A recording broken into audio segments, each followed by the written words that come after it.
曾随处可见的鸭篮子鸟究竟是什么鸟？为何在东北变少了？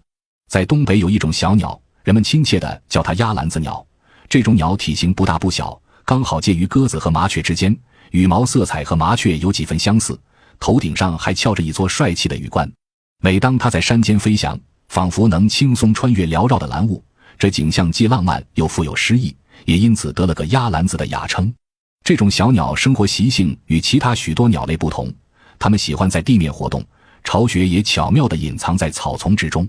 它们不仅叫声悦耳，性格还十分温顺，不太怕人。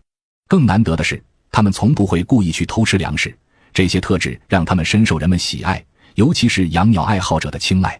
很多人回忆往昔，总能想起在鸭篮子鸟那悠扬的歌声中，拾柴、捡麦穗、捉蚂蚱、捕山春牛的快乐时光。然而近年来，这种曾经随处可见的小鸟似乎在东北数量急剧下降，让人不禁为它们的未来担忧。